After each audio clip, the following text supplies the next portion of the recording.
Everyone. Welcome to Planted Seed. My name is Jessica and I'm the owner of Planted Seed. Today for What's Your Story Wednesday, I have, oh my goodness, a longtime friend. We haven't seen each other in so long. Jeremy, welcome, welcome, welcome. Thank you so much for participating in this and Thank you for having tell me, us your Jessica. story. Yes. Thank you for having me. I appreciate this. I appreciate your support throughout the years. You've always been supporting every project and everything that I've worked on for over a decade. So I appreciate your help, your support. And I'm so proud to see that you're launching Planted Seed Group. I think this is amazing. So thank you for the opportunity, Jay. Oh, thank you so much. So tell us a little bit about yourself. Obviously, I know a lot of stuff, but tell the audience about yourself and, just give a little background. I'm a 37-year-old man from Brooklyn, New York. Okay, I've been stand in the up. music business since I was 20 years old. I'm just a man trying to make it in a big city. That's it. Just a man trying to make it in America. The concrete jungle, right? Yeah, just family oriented. Love my friends, family. I'm very close to the people that are close to me, and that's really it. Wonderful. So let's go back. So you said that you're from Brooklyn. Did you tell us about like your upbringing growing up in Brooklyn, especially like your high school years? I grew up in Starrett City, Brooklyn. Single parent household. My mom and dad got separated when I was young. My mom moved me and my brothers. I have two brothers. I'm the middle child. We moved to Staten Island when I was about 14. So I went to high school out there for about 3-4 years, and then I moved back to Brooklyn after that. So it's been a rough road to get where I'm at. So I was in Brooklyn, moved to Staten Island, and back to Brooklyn. But everything was good. My childhood was good. A normal childhood, middle class, not too rich, not too poor. Close to my brothers. Normal childhood. No sisters. You didn't have No sisters. I have some stepsisters. My father was moving around a lot. So tell us about high school. Okay, so you were saying that you moved from Brooklyn to Staten Island back to Brooklyn. Was that like in high school or like what was Yes. that? So I went to Staten Island. I graduated high school in Staten Island, and then after I graduated, I moved back to Brooklyn. So my experience was good. It was an eye opener though. Like moving from Brooklyn to Staten Island is a completely different world.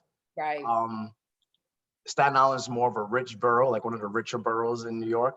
And I didn't come from a rich family, so that was one of the insecurities that I had being around these people that had so much money. It's like I felt insecure, like I wasn't able to compete with some of these people. We're in high school and these people have cars and they're driving Mercedes Benzes and BMWs, and I'm a sophomore. And I'm like, yeah, I'm on the bus looking at this, like, how can I compete?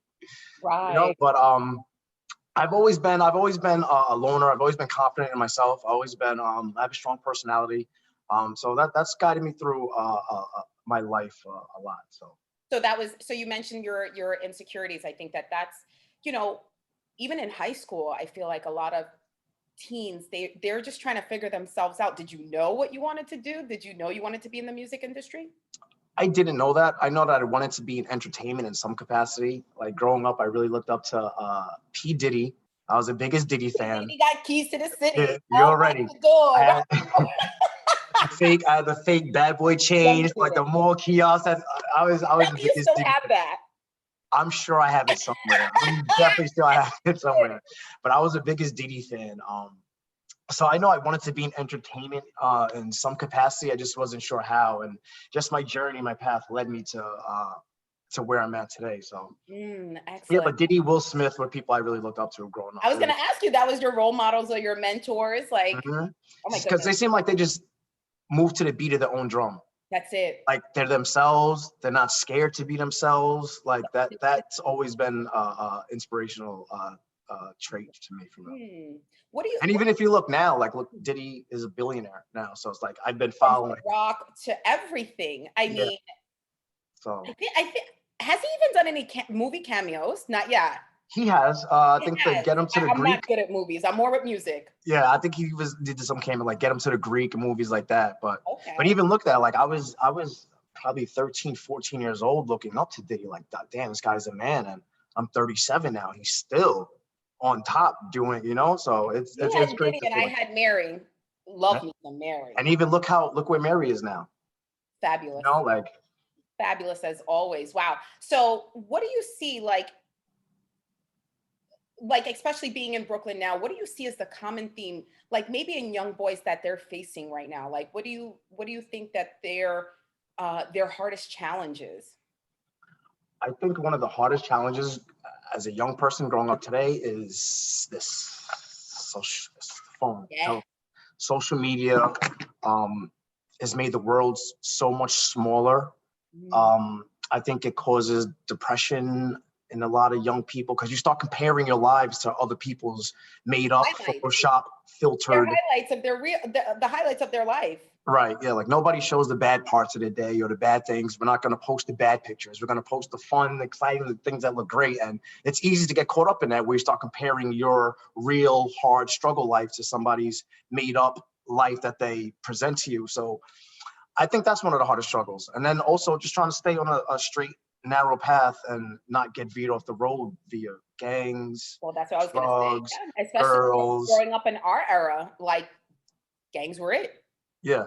And if you look now, how it's coming back twofold, like it's out of control right now. And Well, I think right, a lot because of, now they are, I forget the word that they use, but they're like, it's like they're combining each other. Like they're you like don't it's even like have to be in the like a same, superset. Yeah, something yeah, like that. They were doing supersets, and I'm like, what's a superset? I'm like, oh goodness, yeah. like we gotta help our kids. Like, See, what's worse now, I feel like with technology is that you don't even have to be in the same state as somebody and you can have a beef with somebody. It's like before you got to see somebody and you had to, these beefs are starting with people that don't even know each other or don't even, and these young kids are just indiscriminately shooting. And it's sad. It's sad. I feel like it's really hard. I feel like social media has been a gift and a curse to the world. mm. Um, but I think it's easy for kids these days to get caught up in other people's lives when you're not focusing on what you should be doing for you because you're trying to compete with this Well, that's fake what I was thing. going to ask you. Like, do you have any words of wisdom? Because obviously, what's your story Wednesdays? Yes, you're telling your story and your struggles on your life and where you are in your life. But I want a teen to look at this video and be like, man, I want to be like J Bet. Like, I want to be. Right. We have a similar upbringing. Like, if he could do it, I know I can do it, and I can put my effort to it. Like, what Right. can you like? What other wisdom can you tell them? I mean, and again, we'll get into everything that you're doing. So go ahead. I would say just stay yourself. It's hard to stay authentic in a world that's always seems like they're trying to change you. Yes. I would say stay yourself, and I would say don't be in a rush to grow up. Mm. That's one of the mistakes that we make. Like I was in a rush. I couldn't wait to be out of my parents' house. 18. What? 18? I was out. I said I moved back to Brooklyn. I was out 18. Like I wanted to be out so bad and be on my own, but there's like this meme. It says adulthood is the worst hood. You know what I'm saying? Like it's real. Like it's hard. It's hard. It's It super is hard. hard. Life is hard. Like no matter, like I've been around people that you would consider the highest levels of success and finances, and life is hard no matter what level you're at. Like you can have it all and you still have problems, you still have issues. So Money doesn't make everything. money does not make everything. Mm.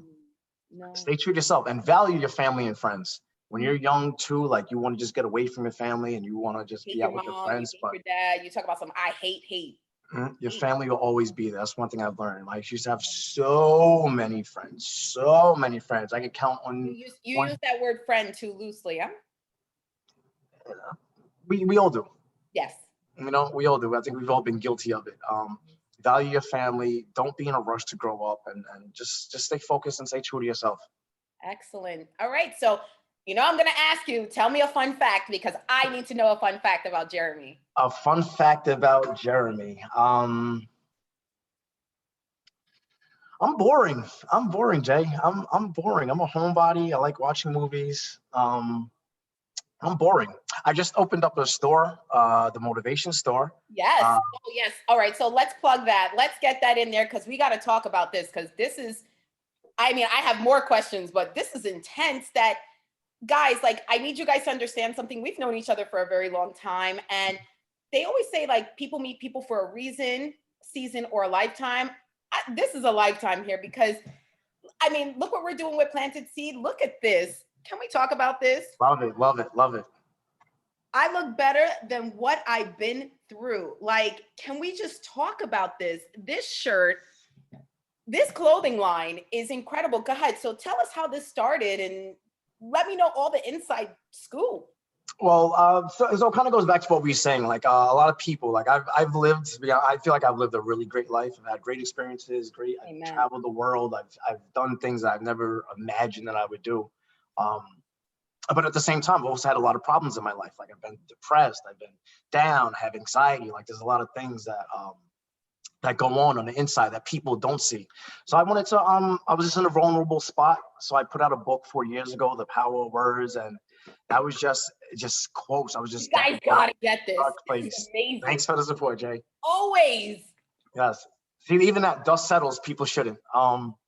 But it was just little quotes like that would just help me. I would read every day. It just helped me get out of a dark spot and get out of these dark feelings I was thinking. And believe it or not, it helps. And it sounds cliche and corny, but words are powerful. And They're words spelling, right? They're a spelling. Yes. You spell words, you put words together. Yes. You positive, you're gonna get positive. Use Right. negative, that's what you attract. Right. So that the shirt was just an extension of the book, you know, like I look better than what I've been Oh, I'm through looking after. forward to the rest. Yeah, after last year, 2020, I think that a lot of people can relate to that. You know, like I look better than what I've been through. Like everybody has a story. Everybody's been through some sort of pain. Somebody's been hurt in some sort of way or fashion. So if you come out on top, then everybody can relate to the phrase, I look better than what I've been through. So I think that's why like the feedback has been amazing. Like I've been humbled and overwhelmed by the feedback and response I got to it. So I really touched the nerve, and I can see a lot of people going through something. A lot of people feel like they have overcome the obstacles in their life. So Yeah. I look better than what I've been through. Yeah. So wait, okay. So you so now you have where can they get this? Can you could plug yourself? Where can Yes, themotivationstore.com. Excellent. Themotivationstore.com. And the book is there as well? Yep, the book is there as well. You can get the book, Excellent. the My shirt, students, everything is they there. love this. They screenshot it. And I'm like, whoa, if you're gonna be posting this somewhere, you better tag JBet, tag the Let's author. go. Your stuff is his stuff. You always quote your source. Give me my credit. Give me my credit, Jay. Right, at all times. So you had said that you worked in the music industry. You know, I think there's a lot of raw talent out there. And then, you know, you have people that are really creative in writing and so on and so forth. I know that I don't want to say it's oversaturated, but you know, if you were talking to a teen that was like, all right, well, listen, I'm a producer, I write rhymes, I'm going to be a rapper, I want to be an R&B artist, like what advice can you give to them because of how right now it's a lot? Right. It's hard to stand out amongst all the BS. I think that's the hard part. But I also feel like it's easier in a way because you have access to the world. Yeah. You have the world at your hands. Like you can literally reach the world with your that platform. cell phone. Like I've seen it firsthand. Like I put out my book. I've sold books in different countries, people I've never met, you know, and so I think that if you could just take advantage of the internet, everything's about content. Everything's about content, and don't try to be something you're not. Because I think a lot of kids get caught up in that, in this hip hop thing. Like you feel like you have to be the hardest, the toughest, the biggest gangster. You don't. You could be authentic to yourself and still build up a following and build up a rep. Just do things the right way. And content is key. Right. Content is key. Just use these social platforms to your advantage. Like there are kids that we see. Probably on TikTok, right? There's kids that we see on Instagram that are not nobody, because nobody's a nobody, but there's kids that we see that have no followings, and next week they're stars and they're on television. So I really feel like if you know how to utilize these platforms to your advantage, you can really make a difference in your life. And showcase your gift. I mean, showcase your gift. You know? You can DM, you can private message your favorite celebrity. Remember back in the day, you have to write a letter and then mail it to a fan club and call Hot 97, like call Hot 97 and hope you can DM all the DJs at Hot 97 now. You know, like yes. You have direct communication with these people. Like that's a blessing. Remember to win tickets for Summer Jam? Oh my goodness. Redial, who are we? No, not anymore. Say it one time, Jay. Did we just age ourselves? I feel old, Jay. I feel really old. Honey, that's just energy. You are only as old as you feel, and you don't feel that old. The power of words. That's it. That's it. Oh, thank you so much, Jeremy. Thank you so, so much. Everyone, go get your shirt, go get your book. I will tag everything below. Make sure you check out our website, planted-seedgroup.com. You can also check us out on Instagram at Planted Seed Group. And you can subscribe to our YouTube channel, which has all our interviews on there. Definitely come and subscribe. And I'm looking forward to seeing more from you, J-Bed. And it was just such a pleasure to see you. Yes. Thank you so, so much. Of course, Jay, thank you for everything. And like I said, anything that you need on my end for Planted Seed Group, I'm here. Thank you so much for all the love and support throughout the years. And this is a blessing. Thanks for everything, Jay. Thank you. Okay, have a good one. You too.